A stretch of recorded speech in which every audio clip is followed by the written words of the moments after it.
Hello, everyone. Good afternoon from Jakarta. My name is Rana, and I will be the Master of Ceremony for today's event. Welcome, everyone, to the first FPCI Group's virtual public forum on the update on the European security situation and its impact to Indo-Pacific.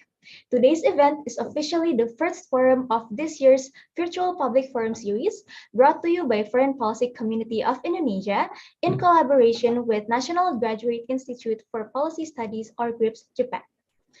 Today, I am very pleased to welcome around 500 participants from across Indonesia and also from abroad tuning in to our channels. We have attendees from 46 countries, including Japan, the Philippines, Malaysia, Singapore, the US, Saudi Arabia, Bangladesh, Ghana, Morocco, and many more. We would also like to welcome our distinguished guest today, His Excellency Peter Andonov, Ambassador of Bulgaria to Indonesia. Before we continue, I would like to inform you that we provide live interpretation from English to Japanese. If you are joining from Zoom, you can click on the bottom right of your screen for language options.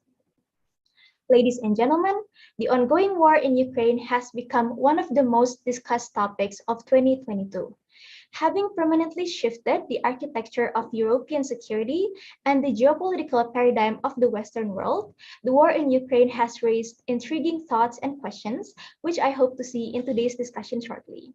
As I am sure everyone is excited to jump into the discussion, without further ado, let us begin today's event with a welcoming remark by Professor Dr. Dewi Fortuna Anwar, the co-founder of FPCI and research professor at Research Center for Politics, National Research and Innovation Agency, or BRIN. To Professor Dewi, the floor is yours.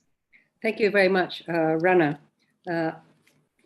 Ambassador Yutaka Imura, former Ambassador of Japan to Indonesia and Senior Fellow at GRIPS Alliance. Your Excellency, Robert Matthews Michael Tene, Deputy Secretary General of ASEAN for ASEAN Political Security Community. Ambassador Masafuni Ishii, former Ambassador of Japan to Indonesia. Ambassador Gurjit Singh, former Ambassador of India to Indonesia, to ASEAN, to Japan, and to Germany. Dr. Phil Gudrun Wacker, Senior Fellow at German Institute for International and Security Studies. And Dr. Shafia Fifi Mohibat, Deputy Executive Director for Research at the Center for Strategic and International Studies, Indonesia. And honored participants, ladies and gentlemen, welcome to the FPCI GRIPS Virtual Public Forum. This is, as mentioned by the Rana, this is the first webinar out of 6 public forums that are scheduled for every month of this year. And I would like to thank Ambassador Imura and the Japanese National Graduate Institute for Policy Studies, or GRIPS, for our cooperation that has entered its 2nd year. I hope our cooperation will continue to contribute positively to Japan-ASEAN relations and also to Japan-Indonesia relations. This public forum series aims to strengthen Japan's engagement with Southeast Asia through exchanging views among experts, officials, academics, business community, the youth on the most pressing geopolitical and geoeconomic issues, as well as contemporary issues such as climate change, technology, energy, and many, many more. And our topic for the moment is the very hot button issues, the update on the European security situation and its impact on the Indo-Pacific. As we know, the war in Ukraine has gone now to near 4 months and has destroyed a lot of infrastructures, including 600 hospitals, 2,000 schools, universities, and thousands of casualties and refugees. The war has also triggered a 30% increase in global food prices, as well as oil prices, and it's really caused crisis in many, many countries.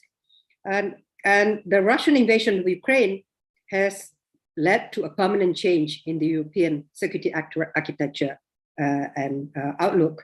As we know, the narratives that President Putin put forward for his invasion of Ukraine is to prevent the expansion of NATO to Eastern Europe. But in fact, ironically, the invasion of Ukraine by Russia has in fact led to the expansion of memberships of NATO. 2 neutral countries that have refused to join NATO for a long time, namely Sweden and Finland, have just submitted an application to join NATO and will likely be admitted within the speediest time. And since the end of the Cold War, there was a feeling that NATO was losing its raison d'etre. So complaints that, if you remember, President Donald Trump for a while kept complaining that the NATO allies were not giving sufficient support to NATO. But now, ironically, NATO has now found a new strategic purpose, and we'll see that since the war, the invasion of Ukraine is in fact the largest interstate conflict that has occurred in Europe since the end of the Second World War. So what does the permanent change in European security outlook and architecture mean for the Indo-Pacific region? And as we know that President Joko Widodo is currently participating in the G7 summit in Germany and will soon also be visiting Kiev and Moscow in the following days. And what role can Asian countries, particularly Indonesia, do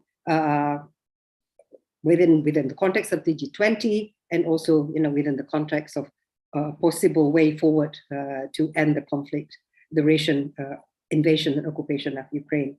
So without further ado, I'm very pleased to be a part of this very important discussion. So I will now leave the floor to the moderator to lead the discussion. Thank you, Professor Dewi, for your welcoming remarks. To proceed, I would now like to give the floor to Ambassador Yutaka Imura, Senior Fellow at GRIPS Alliance and former Ambassador of Japan to Indonesia, to deliver his opening remarks. Ambassador Imura, the floor is yours. Thank you very much, Rana. Good afternoon, everyone, particularly Professor Dewi, who is co-founder of FPCI. FPCI and Japan have started a joint program, series of joint programs, including public reforms on the variety of international issues and Southeast Asia Japan 1.5 dialogue. In addition, GRIPS Japan has also participated in the global town hall hosted by the FPCI recently. GRIPS wishes to continue with this productive working relationship this year as well.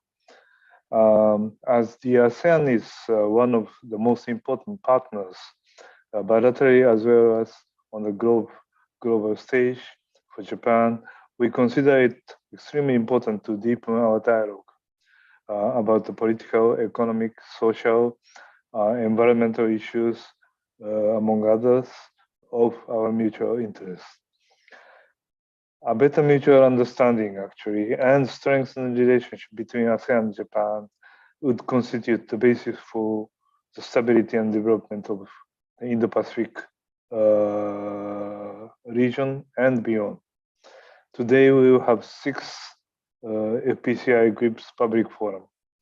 The topic will be the European security situation and its impact on the Indo-Pacific. In other words, we will discuss the war in Ukraine, the most serious event since the end of the Cold War, particularly as the war has been launched by a permanent member of the Security Council of the United Nations in clear violation of the UN Charter. The Russian aggression has shaken the very foundation of international order. We should not consider this war as a fire on the opposite bank. At stake is not only the fate of independent, democratic Ukraine, but also the rule-based order of the international community. Now we are entering the 4th month of the war. The end of the war is not yet in sight.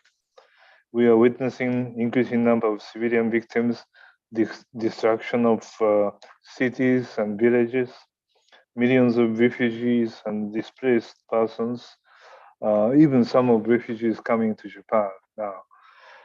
In a tense situation we live in now, there is a risk that war in Ukraine might also provoke an even wider conflict. The impact of the military invasion is already deep and worldwide. It is affecting seriously the world economy, still not recovered from the pandemic, hitting particularly the supply of energy and food. Blockade of the Ukrainian wheat in the Black Sea is now making the world food crisis the reality. In our region, some are also deeply worried about the strategic implication of the war. For example, one of the questions being frequently asked is if, with the continuing unstable security situation on the European continent, would it be possible for the United States to maintain the sufficient level of political and military presence in the Pacific? The reaction of the international community to the war in Ukraine is diverse. Some countries are taking the Russian side. Some, including Japan, Singapore, and EU, are condemning the Russian aggression, taking measures of sanction. And some others are more or less neutral. Depending on the country's geopolitical situation and on the traditional relationship that the countries have had with Russia, the reaction to the war varies. Even among the ASEAN member states, we see the difference of views. One wonders if ASEAN could maintain its political cohesiveness as we see the increasing number of divisive issues for the Southeast Asian countries. Following the G7 summit in Germany, the NATO summit will take place on June 28 to 30 in Madrid, Spain. The Prime Minister of Japan, Kishida, Republic of Korea, President of the Republic of Korea, Prime Minister of Australia, and New Zealand will attend, given the urgency of the situation, while their countries are not members of NATO. Toward the end of this year, there will be a series of important international meetings in Asia, such as G20 Summit in Jakarta, APEC Summit in Bangkok, and ASEAN-related summits in Phnom Penh. The world will focus its attention on how Asian countries will handle this international security crisis.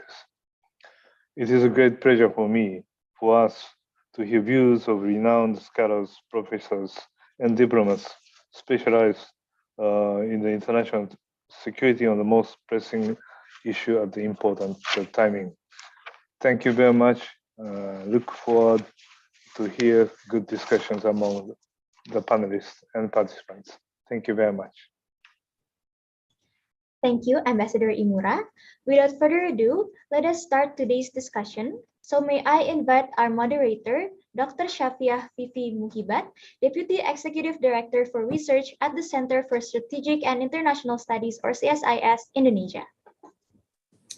Thank you so much, MC.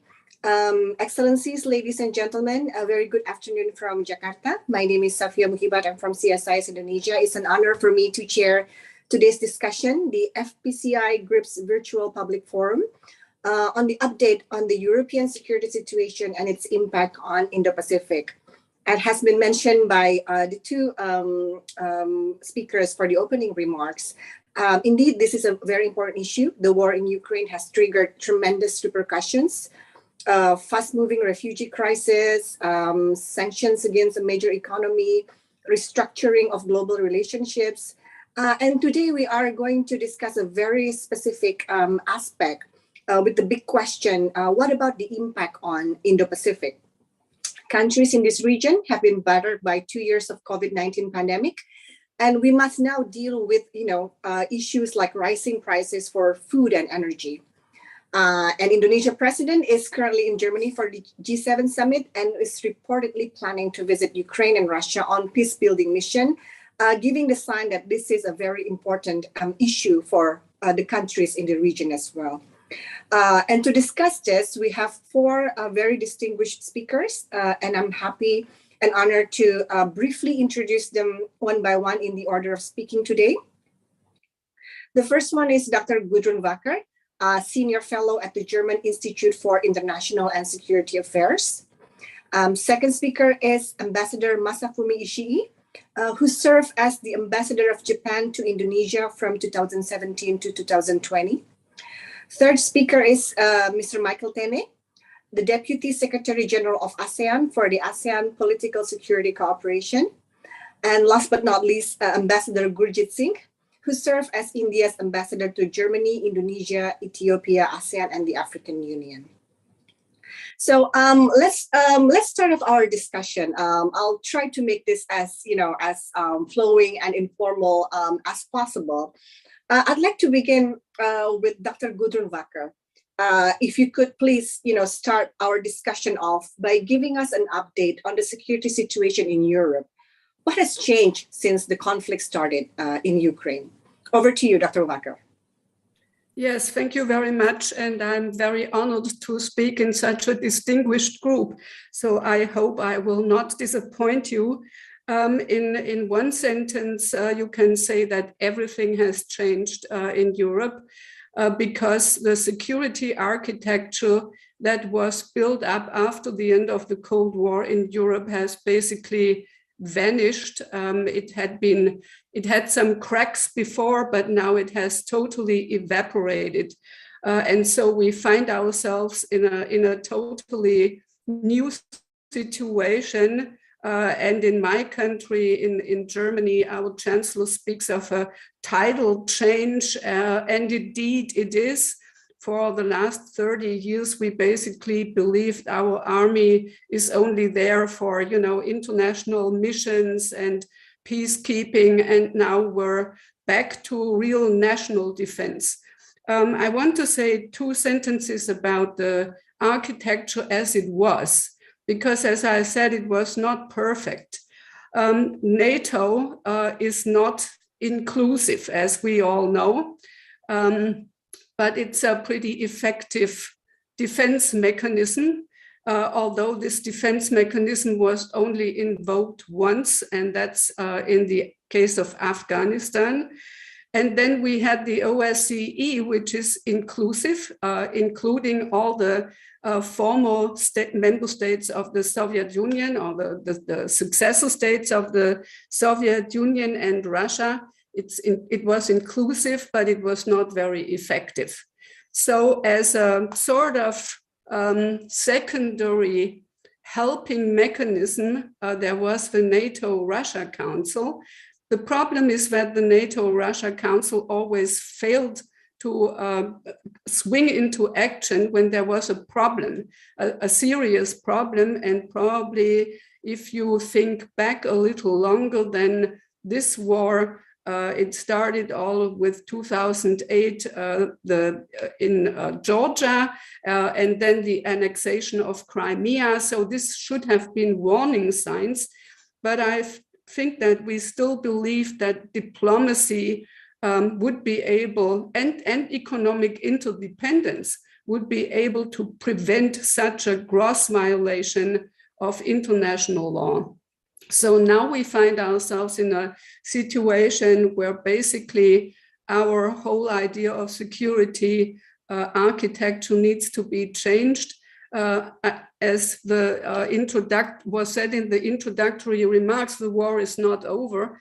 I cannot predict the outcome, but there are serious challenges to the unity of the West, because on all societies in Europe, this has a big negative implications, inflation. I mean, this is going beyond Europe, of course, but energy prices, and we're talking about maybe we will not be able to heat our apartments in Germany anymore in winter. So this is a challenge to the unified, so far very unified stance of the European Union. But I cannot imagine that we will have a security architecture that our thinking will go in the direction of including Russia, however this war ends. It's very difficult to imagine that. So it will be more against Russia than it was before. And as already was mentioned, we have, instead of NATO shrinking, we have now 2 candidates. We don't know how this will work out because Turkey is still threatening to block the entry of Sweden and Finland to NATO. We will see what the summit this week after the G7 will bring. So I can only say, so far, we also see that NATO and the United States have done everything to prevent a third world war from breaking out by, not enforcing, for example, air corridor, etc. So we have done everything not to get directly involved in this war. But of course, the countries that are neighboring either Russia or Moldova, they are Belarus, they are very concerned that this war will spill over into NATO territory, and then we will face a completely new ball game. So the Baltic states, especially, they are preparing for this kind of contingency. And I'll leave it at that. Thank you so much, Dr. Wacker. If I could just follow up a little bit from what you said. I mean, you said that the architecture needs to be changed. And one of the issues that you mentioned, definitely not including Russia. I mean, looking forward, what are some of the possible scenarios ahead from this conflict, especially from a European perspective? What are sort of like we can't predict the outcome yet, the war is still going on, but what sort of scenario is preferred from a European perspective? I mean, it's really impossible to say at the moment, but I think what is very important and is sometimes forgotten in other parts of the world is that Ukraine will have a big say in what the outcome will be, what solution they can live with. They have agency. I mean, they have skin in the game. I mean, the most skin of all of us. So I think of Ukraine, this is very important. What their president thinks is an acceptable outcome of this war. I think the most, and this goes beyond Europe, if Russia gets away with this violation of international law, we are back to a world where might makes right. And I think this has implications for the Indo-Pacific as well. And I think although the attention of the Europeans is now forced back to our own neighborhood, this is also where the thinking is going, that in the Indo-Pacific, you have some candidates who might draw the conclusion, if might makes right, then we will try the same kind of approach in the Indo-Pacific region. And I think this is the reason why Singapore, for example, immediately connected the dots. And just to show you, give you a tiny example, how the response in Europe was, Switzerland, that even stayed neutral in World War II, condemned Russia. So basically, you have countries in Europe that's the level of shock. So maybe it's too early to really think ahead how the architecture could look like and what kind of solution we will see. At the moment, it's very hard because, for example, President Macron and my own chancellor, they made phone calls with Putin, but they were heavily criticized by the Eastern European countries for even speaking to Putin. So this is the situation we are in. Of course, I'm working for a think tank and my colleagues think very hard about what kind of architecture could follow, but we're not there yet because we're still in the middle of this war. And for now, it's all about how to support Ukraine and how to deal with the refugees. Although I have to say that I heard that a lot of people are going back now. This might change again because now missiles on Kiev again. So, people might feel discouraged, but that's the difference to refugees from other countries. These people really want to go back home and don't want to stay in other countries in Europe. But we're in the middle of it, and the destruction is immense. and this will cost tons of money. There will be a lot of work to be done for reconstruction. So yeah, I think I'm just unable. My fantasy is not enough. My fantasy goes more in a nightmarish direction. I have not felt this way since the 1980s, because this idea that tactical nuclear weapons could come into play, this is really shocking. And again, I have to say this might have a signal effect on other countries who have nuclear weapons in the Indo-Pacific, who see that the threat of using nuclear weapons, actually deploying nuclear weapons, is a big deterrence. Okay, thank you so much, Dr. Wacker. Let me now move to Ambassador Ishii and turn our focus now to the Indo-Pacific. I mean, we've heard Dr. Wacker explaining about the changes that Europe is going through. What do you think are the implications of the conflict in Ukraine to the geopolitical dynamics in the Indo-Pacific? Over to you, Ambassador Ishii. Thank you, Fifi. And it's great to be on this panel. And it's great to see a familiar faces like Ambassador Antonov, Peter. So good to see you again. And in short, my line of argument actually is the Ukraine war has not significantly changed the geopolitical dynamics in the Indo-Pacific, but the necessity to adopt is more clearly understood now, and the speed to adopt will be more accelerated. And in other words, actually, in my mind, Ukraine war is a kind of what we are going to face in 10 to 20 years. I'll explain why. Am I freezing? I'm okay? Okay. Now, what is the geopolitical dynamic we need to realize? I'll give you three is and India. Its relative supremacy has been steadily in decline, and within 10 to 15 years, both GDP and defense spending of the US and China will become the same. So sound like D2, but our relation will become China, and people around relation will be declining.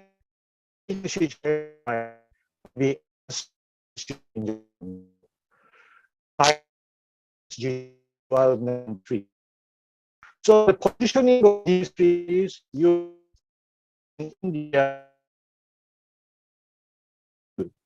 India and Indonesia will be decisive factor for creating majority in the world. You lost me? Yeah, you seem to be going in and off, but please continue, Ambassador. Okay, sorry. Second point. Let me repeat. India and Indonesia will be decisive factors for creating majority in the world. Let's say we create new G7, India 2040. G3, US, China, India will be in, then Japan, and Indonesia. By then, I think, which is the world number 4 or number 5 GDP. Then European Union, if it stayed united, and at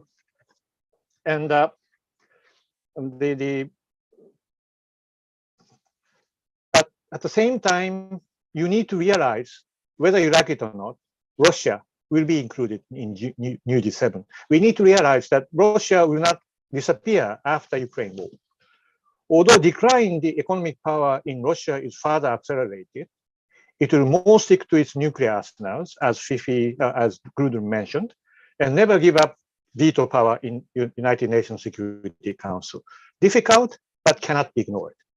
So it is likely that the US, Japan, and European Union will stick together. So do China and Russia. So who are left in between?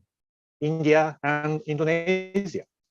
So I think the positioning of these two countries will decide the majority of the world. Now, next, what should we start doing now to adopt the dynamic I've just explained while learning lessons from Ukraine?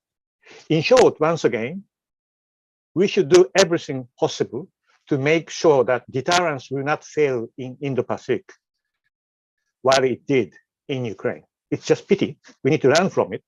But there are things we can do. Number one, first, we should strengthen our defense capability. Japan will come up with new strategic document and defense plan by the end of this year. And like Germany, substantial increase of defense budget under discussion. 2% of GDP in sight. Public support is stronger than ever, partly because the US stay engaged. Ukraine war means physical US pivoting in Indo-Pacific is postponed for now, but there are things we can do to create reasons for the United States' stronger engagement. In micro sense, treaty allies like Japan should enhance planning efforts. If division of labor, roles and missions in crisis become clearly defined and prepared, US will feel more responsibility to fulfill. In macro sense, I think the best way to secure US engagement is for Asia to stay economically vibrant, so that the US cannot stay away from the source. IPEF, which was just recently created, is a start. We establish market access arrangement with us. Number three, we should create closer cooperation among like-minded countries to fill the gap created by and urgent than ever. As Prime Minister Kishida made clear in Shangri-La statement, Japan will support capacity building of maritime security organization of those who shared strategic objective of maintaining safety and freedom of navigation. Japan can even conclude defense system provision, in other words, arms sale, with countries having necessary framework already with Japan, which include Indonesia. Europe has both interest and capability to make substantial contribution for this effort. We look forward to constructive discussion in the coming Nato Summit meeting in Madrid for establishing even closer cooperation for our common goals to ensure that deterrence works. As Russia, I think, stays as the absolute priority number one for NATO, Ukraine will also made NATO realize that in order to deal with Russia, you may have to deal with China together. So I hope that element will be taken into consideration in Madrid. Two more things. Fourth, we should engage India more closely. It is very important to understand why India is taking the present position. We will have quiet but extensive discussions with India to find out what we can do to do a better job for future. In recent years, Indonesia is getting very close to India, and we welcome that, and we are happy to work together. Last but not least, with every element I've just explained in mind, we should enhance strategic communication with our biggest neighbor, China, to compete and coexist. We have every intention to enjoy prosperity with China. As neighbors of China for more than 2,000 years, we know ways to compete and coexist. Having seen Ukraine war, we do not want to talk so that misunderstanding and miscalculation becomes the least. This is the most crucial thing to do for the deterrence not to fail. I stop here. Thank you so much, Ambassador Ishii. I think you mentioned some very interesting points with regards to how you view the changes in the Indo-Pacific, particularly interesting your emphasis on the deterrence factor in the Indo-Pacific. I'd like to get back to that later on when we have our further discussion, especially on the issue of strengthening defense capability. We, at least looking from Southeast Asia, we are always under the assumption that we want this to be a sort of like a very neutral and a peaceful region, and we're always worried that countries strengthening their defense capability might actually trigger arms race in the region. But I'll get back to you later on that particular topic. Let's move on now to Michael Tene. Since we mentioned Indo-Pacific and then also Southeast Asia being central in the Indo-Pacific. I'd like perhaps you could brief us on, ASEAN member states have had different responses to the war in Ukraine. Are there any plausible collective action from ASEAN? What could be ASEAN's strategic role in this issue? Pak Michael, please. Thank you, moderator, Ibu Fifi. Before I answer that questions directly, let me give the context on how we look at the situation. Let me begin with the Indo-Pacific itself. Why Indo-Pacific is important? The simple answer is that except of the European power and some regional power in Africa and Latin America, all the major power are located in Indo-Pacific, including ASEAN, China, Japan, Korea, even the US is part of the Indo-Pacific, the Pacific side. Russia has its own Vladivostok, the eastern part of Russia, India, and others. So that's the first point why Indo-Pacific is increasingly becoming very important and attracted a lot of attention from other parts of the world, including from the European side. Second point is why ASEAN is important in the context of Indo-Pacific. First, of course, it's a geographic location. I don't know whether we are fortunate or unfortunate, but we are right smack in the middle of the Indo-Pacific. So what happened in the Pacific will affect ASEAN. Likewise, it provides opportunity for ASEAN to have a say in in whatever happened in Indo-Pacific. Second, of course, ASEAN is one of the growing economic power, as has been mentioned by others, but it's one of the several economic power that are now concentrated in the Indo-Pacific region, like India, China, Japan, Russia, if you want to include the eastern part of Russia, and ASEAN.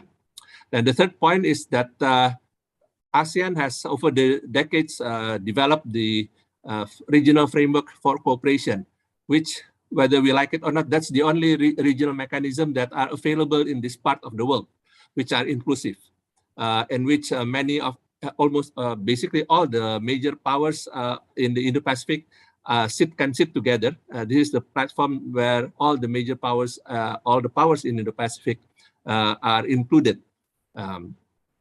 So these are the three reasons why ASEAN is very important in the context of Indo-Pacific. Now, let me be clear that the regional framework that has been developed by ASEAN is first and foremost is to serve the interests of ASEAN. That is why we talk also always about ASEAN centrality, ASEAN-led mechanism.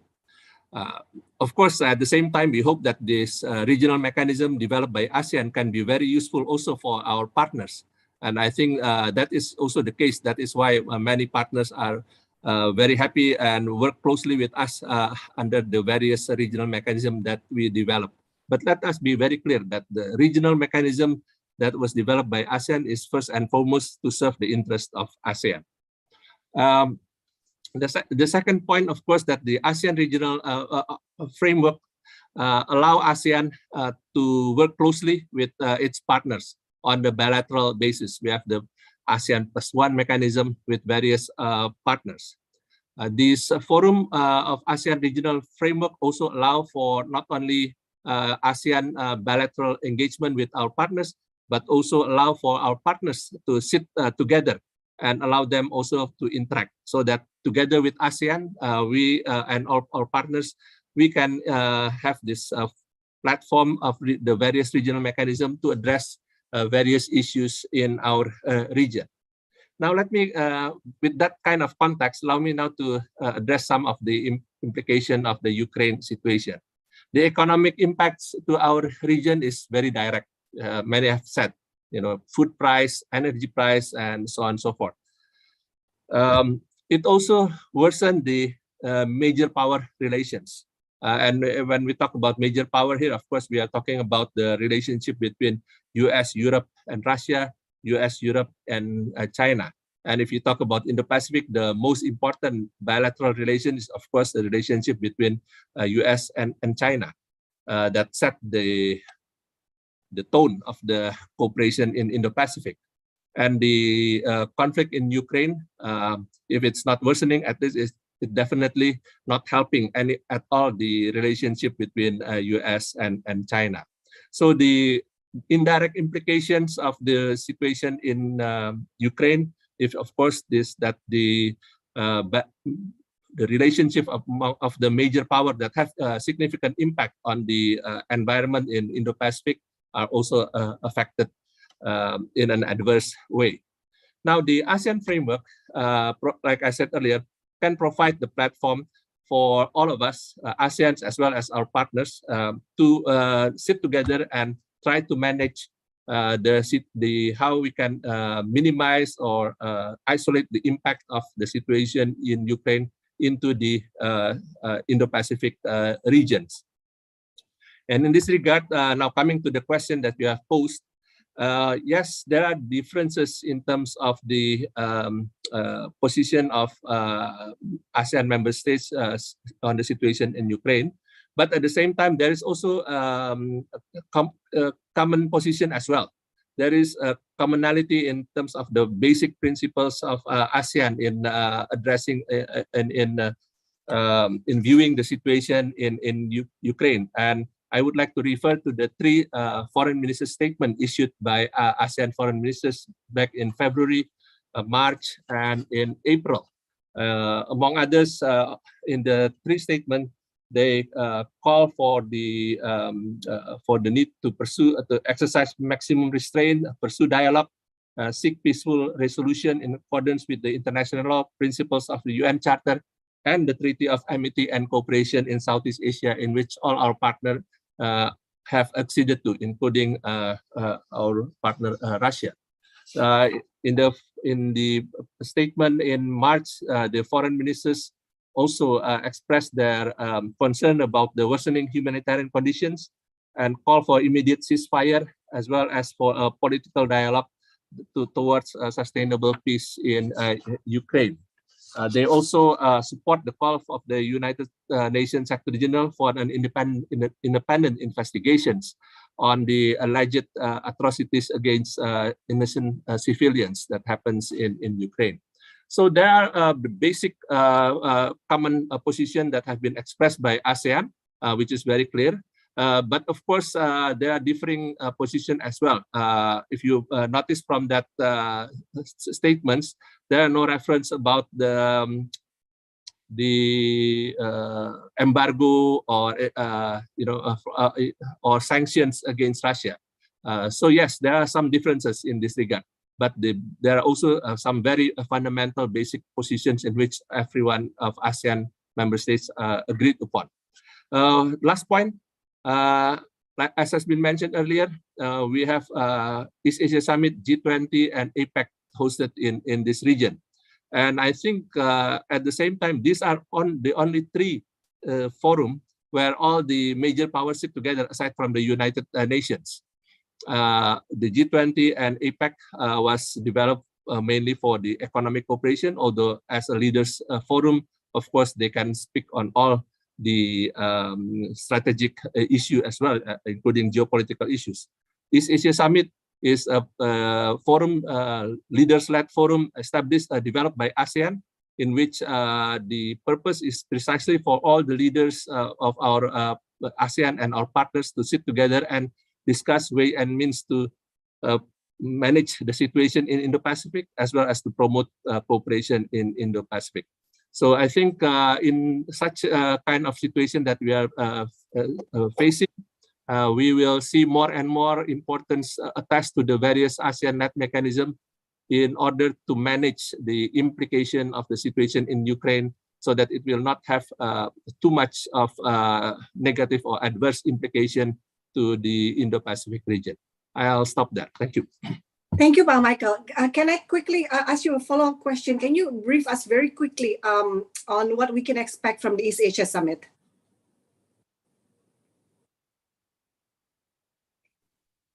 Well, like I said, the East Asia Summit is a forum for ASEAN and its partners at the leaders level, at the highest level, to discuss, first of all, how to manage issues arising in the Indo-Pacific region, and second, to promote cooperation in the Pacific region among the countries.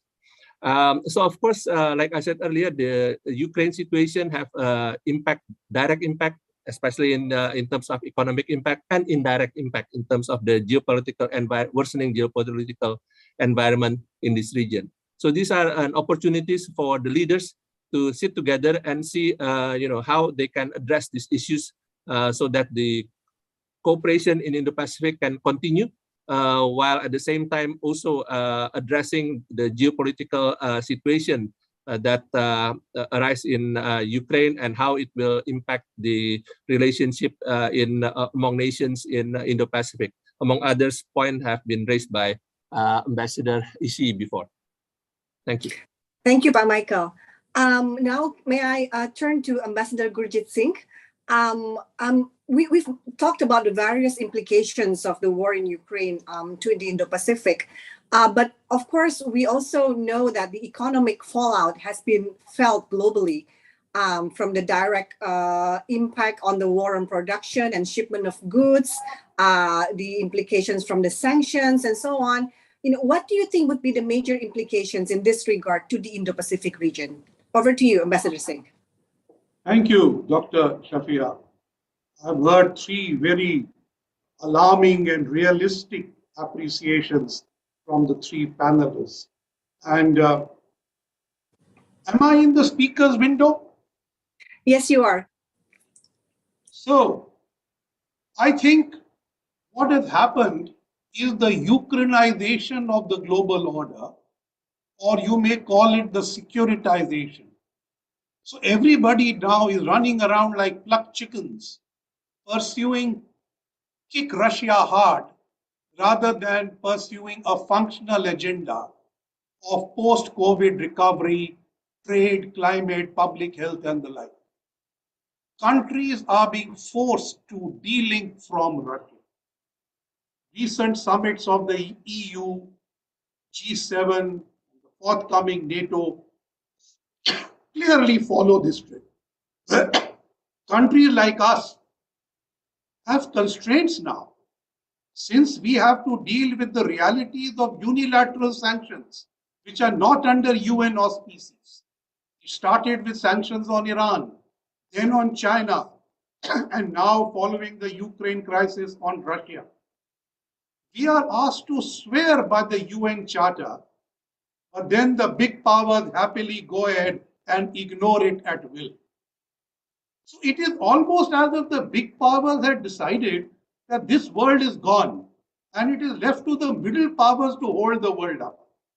That is one of the big consequences emerging out of this Ukraine crisis. From time to time, we are promised the benefits of globalization through free trade, or new financing for green economies, for infrastructure, for public health. Yet when the time comes, these benefits of globalization, in which developing countries like India and Asean particularly invested, these shrink or disappear, depending on the priorities of the developed countries. The recent Wto Summit was one example, where the homilies of international summits are not met by the touchstone of reality. You talk about helping the world on COVID and you will not agree on the TRIPS waiver. You will talk of feeding the world, but you will not agree on public security of food grains. I mean, these are contradictory attitudes which predate the Ukraine crisis. Currently, supply chains are the buzzword. But these include security supply chains, where the emergence of the Quad and the AUKUS and more robust Indo-Pacific policies by many show that challenges to international rules will be met. Now, let us look at the economic issues. No more is labor arbitrage and cheap cost of production the only concern for international business. Strategic autonomy, reliability of supply, dependability of the country as a part of a supply chain are important factors. In this, India and ASEAN must look more to each other, as Ambassador Ishii said, to enhance regional supply chains. In this, Japan has been playing a role, and Germany, for instance, can play a much bigger role under its nascent Indo-Pacific policy. Now, this is not an anti-China statement. Whatever the dependence all of us have on China or Russia for that matter, it is time to find parallels and alternatives for supply chains which are not disrupted, and the benefits of globalization promise occur with greater certainty. A higher level of economic integration, whether through the WTO or the Conference of Parties on Climate Change, has not brought about better harmony globally. I think Gudrun mentioned about the failure of the German security through trade approach. Certainly, the fragmentation which is underway now will not be easy to manage or bring benefits either. Therefore, just as we want a strategic multipolar world, we must also seek an economic multipolar world with several alternative supply chains of more dependable countries. Let's take specifics: pharmaceuticals, vaccines, agricultural products, and food grains. For this, India is a well-placed, reliable supplier. 6 ASEAN countries, after the Ukraine crisis, have started importing food grains from India. We need similar assured supplies for energy, for fertilizers, for components of solar panels, for rare earths, and many other things which India can't supply. These need diversity to prevent disruption by natural disasters, internal disruption, or sanctions by rivals of supplier countries. This implies that other countries need to work together in a multipolar world so that everything is not determined only by a few countries. In this multipolar world, Japan, Germany, ASEAN, and India will, as Ambassador Ishii said, play a role. And this is what Ambassador Tene was also alluding to, though he was talking more about ASEAN centrality.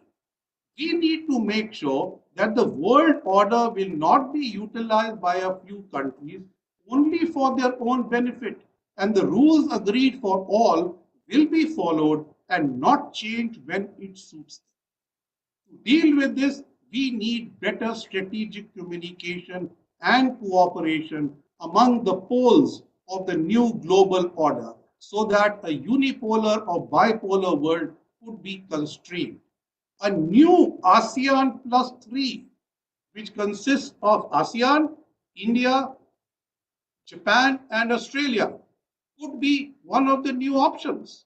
But supposing the whole of ASEAN doesn't want to do it together, and these days the whole of ASEAN doesn't want to do too much together, we notice, why not work with countries of ASEAN who are ready to be ASEAN plus, like Indonesia, like Vietnam. Singapore is always ASEAN plus. So we are happy to work with these countries to start with till ASEAN as a whole comes on board. We are committed to ASEAN centrality because that is the functional way of doing things.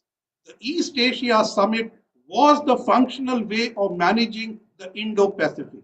But Chinese intent and Russian action have both upended this. And we have to confront them so that our way of life is not disrupted. I stop here. Thank you for your patience. Thank you so much, Ambassador Singh. That's very interesting. I mean, discussing, this alternative supply chain. I mean, it's always that, the need to work together. I think that, that has been repeated by a lot of experts as well. But I think in a way that, that there needs to be a real strategy that the countries in the Indo-Pacific must work together to get out first from the, you mentioned post-COVID recovery, and then also now the problems with the economic fallout from the war. And I think this is a very important point that countries in the Indo-Pacific must work together. And I think it was also mentioned earlier by Ambassador Ishii. I'd like to now invite already the participants who would like to ask questions. You can write them directly in the chat box and I'll read out some of the questions. But I think to start off, our discussion today, maybe with, focus on this working together among the countries in the Indo-Pacific. If I could go back again to Ambassador Ishii, you mentioned about, creating deterrence in the Indo-Pacific, cooperation among like-minded countries. I was wondering if you could, again, share your thoughts on, how the countries in what sort of strategy do we need to actually work together in achieving this working together in the Indo-Pacific. Ambassador Ishii, please. I'll be quick. My argument will be misunderstood if I don't mention the first most important thing, that is the centrality of ASEAN. I think supporting the centrality, as Gurjit mentioned, of ASEAN is a core policy of Japan in this region. But at the same time, there are among ASEAN countries in terms of the specific issues, and there are certain countries with which we can more practically work together, like Indonesia, safety and freedom of navigation, Indonesia, the Philippines, Vietnam. They are also mindful about what's going on in South China Sea. We can share our experience in East China Sea and so on and so forth. And these countries are very important partner for supply chain as well. So I think my sort of thought is not one fits all kind of organization, 3+ Japan or something, but my point is more functional. I think for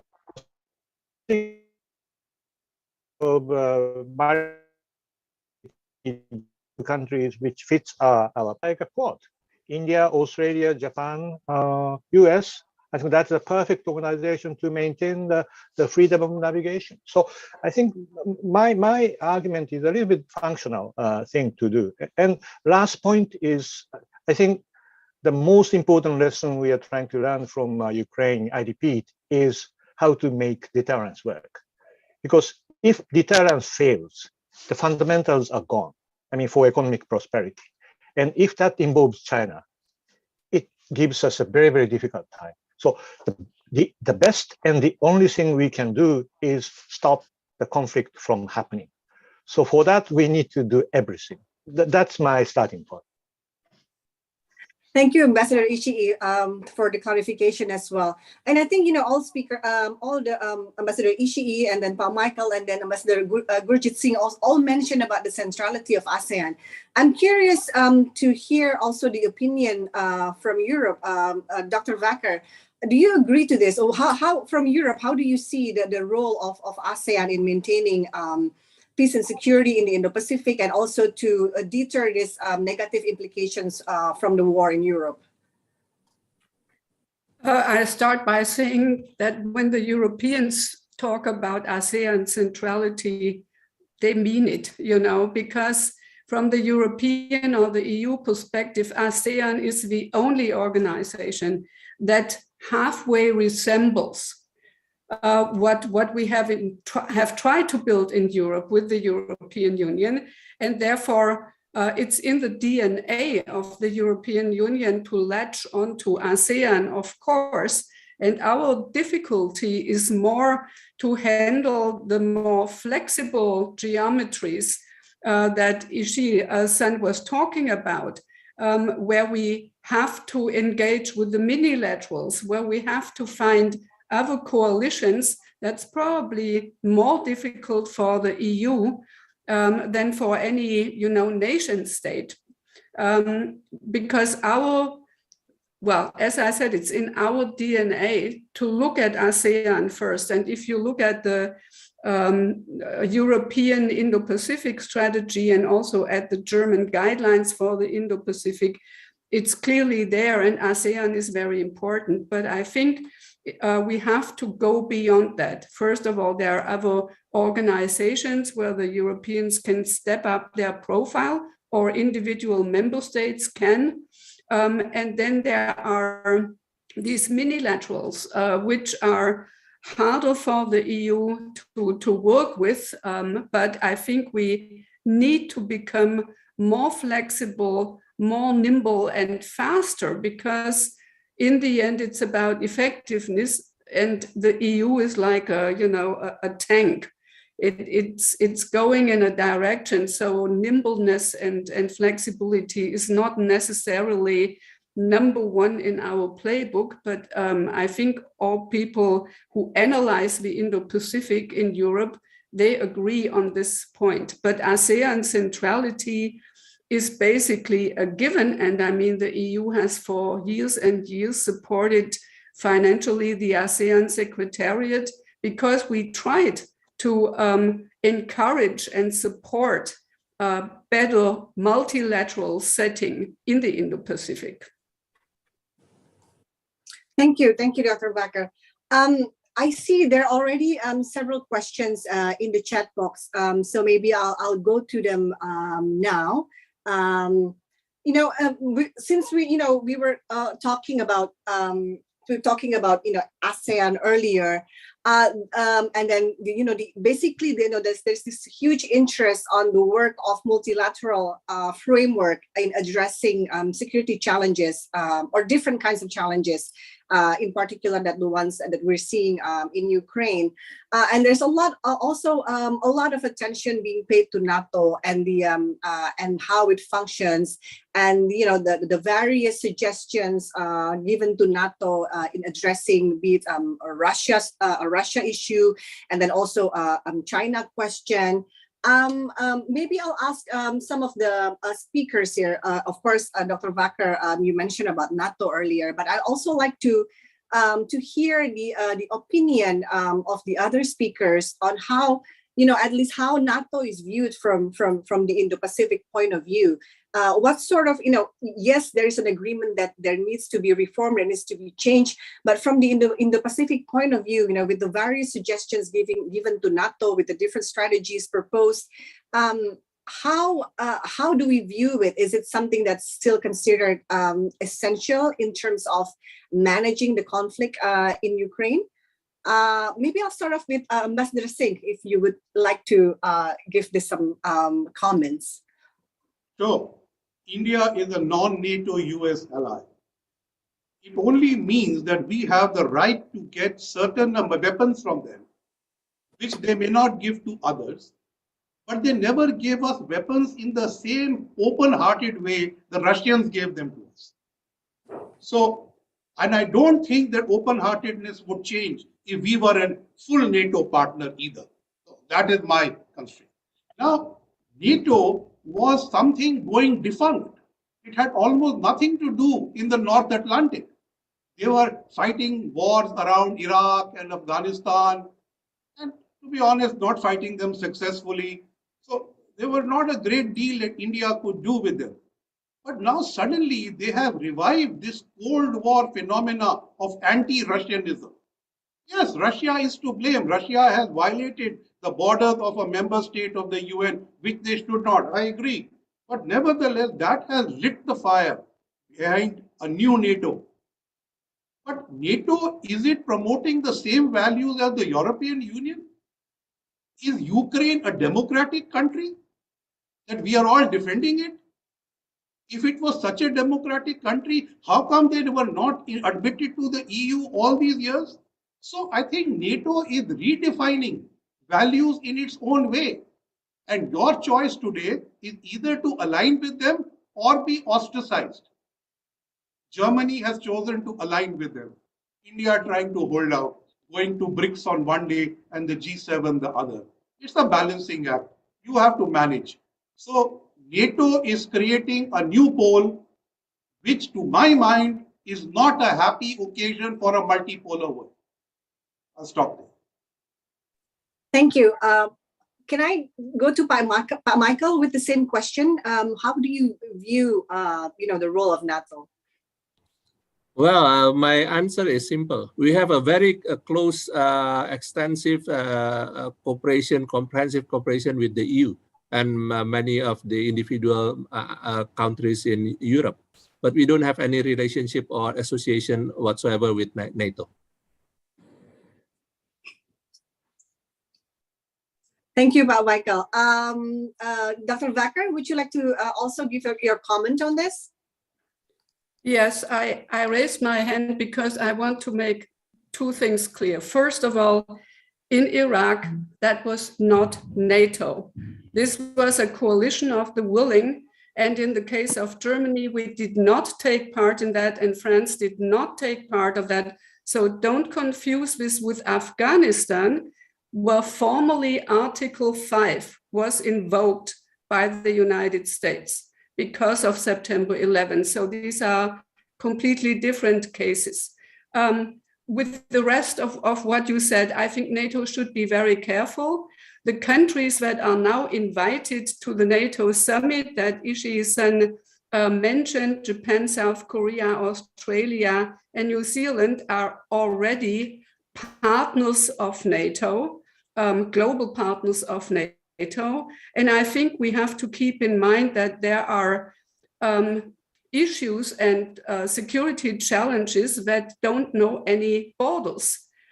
This is cyberspace and this is outer space. And I think the thinking in NATO will have to adapt to the advancement of technology. But I do not foresee that NATO will, see itself in an active kind of boots on the ground role in Asia. The European Union has an Indo-Pacific strategy and is very willing to contribute more, and I hope it will deliver. And it will also understand the limitations that exist for certain countries in their foreign policy and listen better. So I agree with you that there is NATO should not, have new members coming from the Indo-Pacific, but more cooperation is probably needed on those security challenges that simply ignore geography. Thank you so much, Dr. Vacker. Okay, I think basically the discussion about NATO, but then again, discussing about Indo-Pacific. There's also a lot of I see some questions related to ASEAN and this curiosity and eagerness to learn about ASEAN's role in the Indo-Pacific, not only related to the implications from the war in Ukraine, but ASEAN's role in the Indo-Pacific in general. There's a question to Michael regarding the ASEAN outlook on Indo-Pacific. Would you care to brief us on what's any updates regarding the ASEAN outlook on Indo-Pacific? Michael, please. Thank you. First, let me also use this opportunity to add something on the previous question you raised to me about issues to be addressed in the East Asia Summit.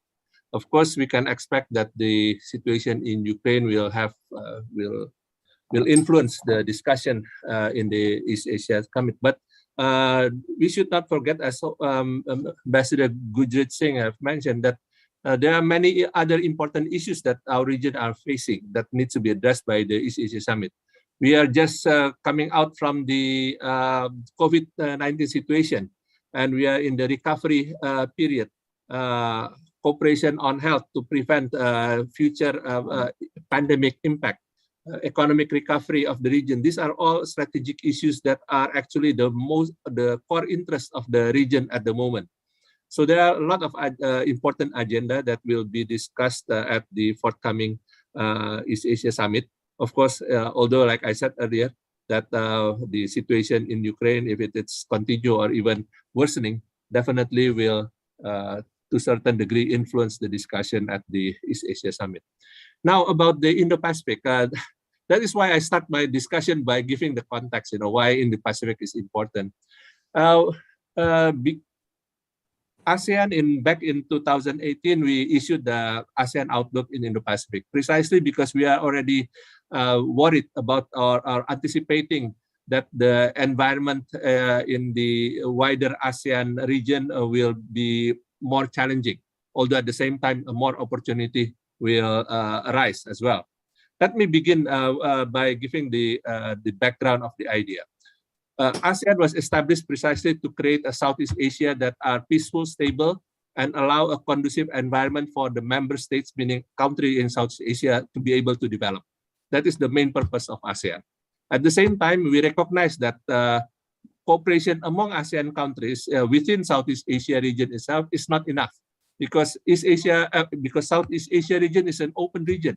We are right in the middle of these two important oceans. We are right in the middle of an important international route for trade and global supply chain. So these are an open region, meaning that many parties have a legitimate interest to our region. Likewise, what happened in the region surrounding Southeast Asia will have a direct implication also to the peace and prosperity of Southeast Asia. That is why, based on ASEAN, we develop various regional mechanisms to engage all our partners who have a legitimate interest in our region, as well as our partners that are bordering our region, to bring them together so that ASEAN can have a say on the situation that developed outside of our region. The Indo-Pacific basically comes from that kind of thinking, that the prosperity, the peace and stability of Southeast Asia will also depend on the larger environment where we are in. Like I said earlier, whether we like it or not, we are right in the middle of so-called Indo-Pacific region. And we are seeing more and more importance given to this region because for the reason that I have mentioned earlier, almost all the major power are located in the Indo-Pacific region, including the future, quote unquote, major power that we are expecting will change the geopolitics of the world in the future. So given that kind of situation, what can ASEAN do? We have to put out our vision about this Indo-Pacific. We have to leverage on the regional mechanism that we have developed, which, like I said, whether you like it or not, that's the only regional mechanism that are inclusive in nature that exists in this part of the world, and make use of that, so of all this leverage that ASEAN has, so that ASEAN can have an influence, can have a say, can have a platform to express its interest and its concern to the partners that have direct implication into the Indo-Pacific region. So we, in the outlook of Indo-Pacific, we put out our vision of the region, the principles that we hope can govern the relationship among nations, the objective that we hope we identify some 4 areas of cooperation, which in our views are not only of interest of ASEAN, but also of interest to other countries, and use that 4 areas of cooperation as a basis to bring everyone together to address issues of common concern and common interest. Because the 4 issues under the AOIP, which is issues of maritime cooperation, connectivity, economic trade, achievement of sustainable development goals, these are all issues that are of interest to all countries, and of course issues of concerns as well. And hope that aside from trying to have a tangible outcome from our cooperation in those areas, at the same time, the process is also important, the process of cooperation in bringing all parties to address common interest together under the ASEAN outlook of Indo-Pacific. So those are the reason why we developed this outlook of Indo-Pacific, precisely because we are seeing more and more importance given into the Indo-Pacific region the importance of the bilateral relations among major countries that exist in Indo-Pacific. All these have very strong implications to the interests of countries in Southeast Asia region. One more point I would like to make is that the ASEAN regional mechanism that have been developed like ASEAN is, like I said, is first and foremost is to serve the interests of ASEAN. That is why we talk about ASEAN centrality, ASEAN-led mechanism. It is not designed to solve global issues. The East Asia Summit, for instance, although all the leaders of major powers are sitting there, it's not designed to address the global issues. But at the same time, of course, there are the ASEAN-led mechanism can contribute also to the interests of the partners, and that is why they are all engaged with that regional mechanism. But not all of that interest can be addressed by ASEAN-led regional mechanism. Some of them, probably majority of their interest in this region, need to be addressed in the ASEAN forum. But other interests is not cannot be addressed through the ASEAN forum. That is why we see some other kind of mechanism being developed, which is fine as long as they are complementarity in nature and they are not undermining the ASEAN-led mechanism that serve the wider interests of ASEAN and other countries in the region and also our other partners. Thank you. Thank you, Pak Michael. I'll move on to the next question. First, maybe I should apologize if I don't read out the names of the people who asked the question to save time. But if you're curious who asked the question, you can always, everyone has access to the chat box. There's also a question regarding frameworks like Quad. Ambassador Ishii, you did mention Quad a little bit in your remarks. How do you see the future of Quad amidst all of this, dynamics in the Indo-Pacific? From a Southeast Asian perspective, I mean, we always, say ASEAN centrality, but there are other frameworks like Quad who are also making certain initiatives. Ambassador Ishii, are you there? Yes, I'm here. Question, and the Quad, in my mind, is one of the minilaterals. And with these 4 membership, there are things we can achieve, particularly from the functional viewpoint. I think you may have realized that in the last face-to-face Quad summit meeting in Tokyo, they discussed a lot of cooperation, cyber, the connectivity, COVID, and so on and so forth. I think by putting together the capabilities of these 4 countries, which is nicely geographically situated, I think we can achieve a lot in terms of better functioning cooperation in the region. So this is not actually designed for alliance or NATO, mini NATO or something, because we are doing naval exercise together, and we are mindful about maintaining the maritime security. But it's one of the functions those 4 countries can achieve. And future Quad, it's difficult to say. Nowadays, whether you like it or not, whether we like it or not, I think joining Quad may be seen as taking sides. So I don't expect the Southeast Asia's countries to join Quad. But there are other countries like Korea, who is very capable, who has a lot of regional responsibilities, which showed interest in joining Quad. So with the addition of Korea, for example, I think we can even expand the capability, functional capability of Quad. That may be one way to go. So if Korea joined, we need to change the name of the Quad. But anyway, that's how I see it. Thank you so much, Mr. Ishii. Maybe I could ask also Ambassador Singh to comment on the Quad as well. And there is also a specific question to you about the role of India, how India can play a bigger role in the Indo-Pacific. Thank you. So first, the Quad. I don't think there will be new members of the Quad. And the Quad with the Trump administration and the Quad with the current administration is different. The earlier Quad was the quadrilateral security dialogue, security in front. this really caused anxiety among our ASEAN friends. And the fact that Trump would not attend EAS meetings perhaps complemented that anxiety. Now, under the new Quad, in which we are meeting at summit level, the idea is not to cause any anxiety to ASEAN and to tell the countries in the Indo-Pacific that we are out to do more functionally and we don't want you to join a security alliance.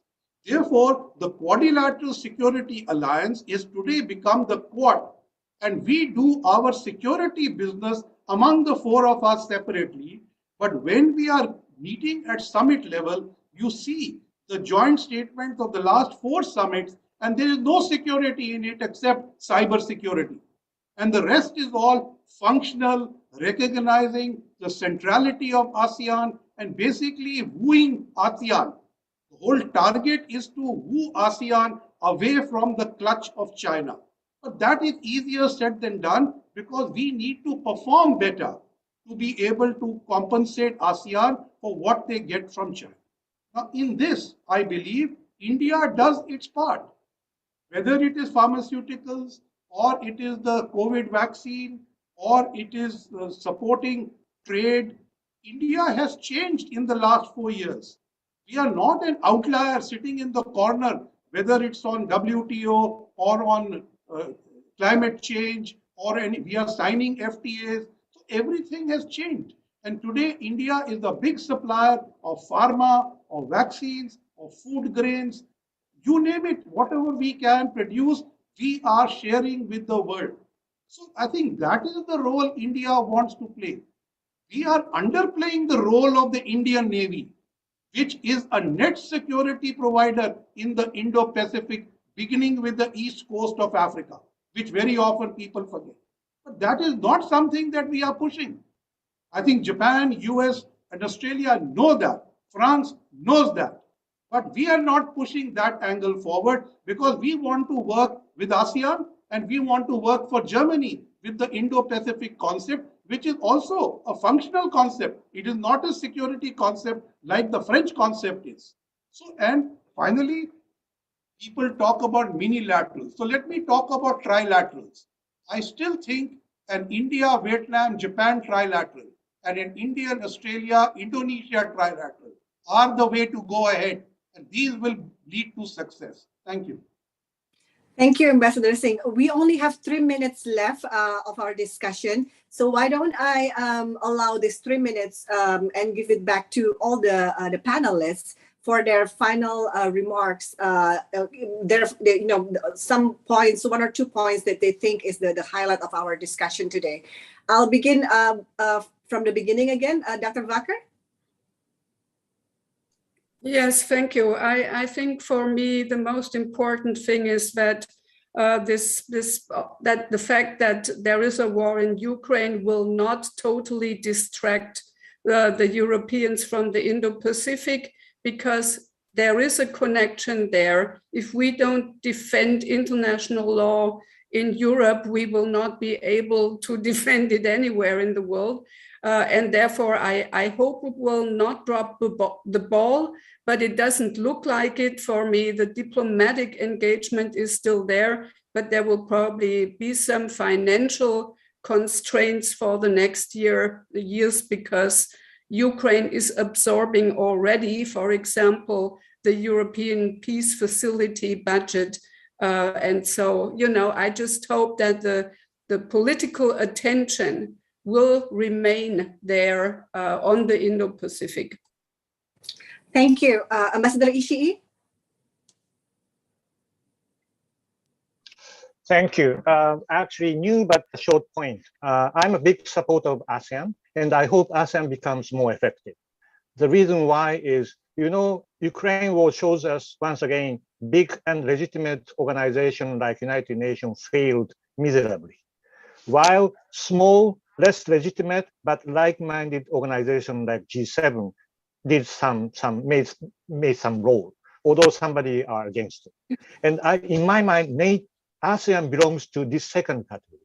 Small, like-minded, but it's even more legitimate than G7 because that covers all the regional countries.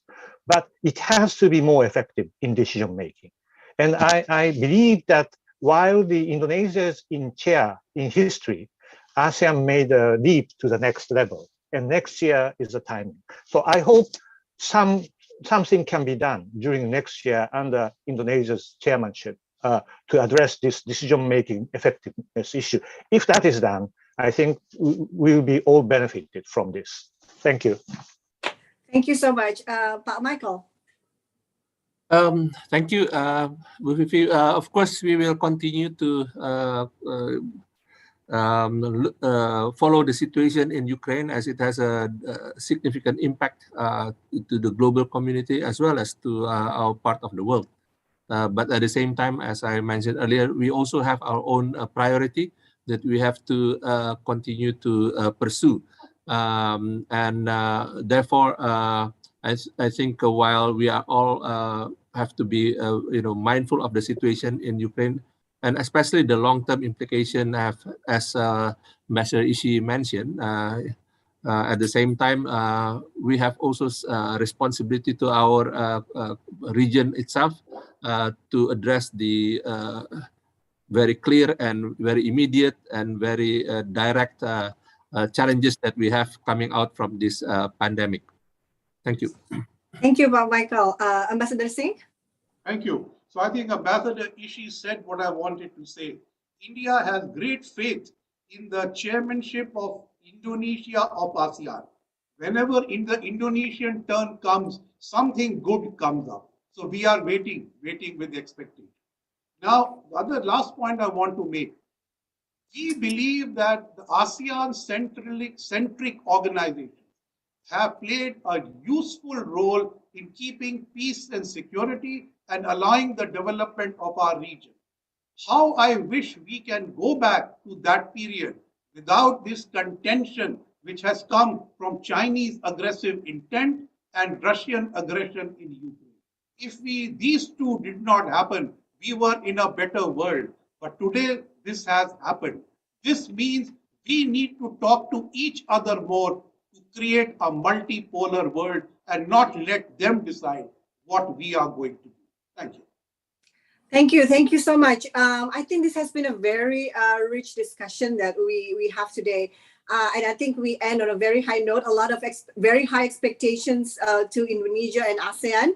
And I think from an Indonesian point of view, we are all looking forward to the result of the president's visit to Kiev and Moscow and see what he brings back home after this quote unquote peace mission.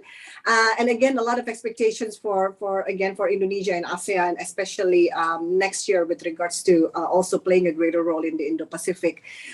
Thank you so much to our all four very distinguished speakers and for their very rich remarks and very enlightening discussion that they have given us. So I would like to ask all participants virtually to join me in giving our highest appreciation to the four distinguished speakers that we have today. And with that, I think also thank you to Ibu Dewi and Ambassador Imura also for their opening remarks again earlier today. And I would like to hand back to the MC now. Thank you so much. Thank you so much, Bu Vivi, for moderating today's discussion. And thank you to all the speakers for sharing your incredible insights.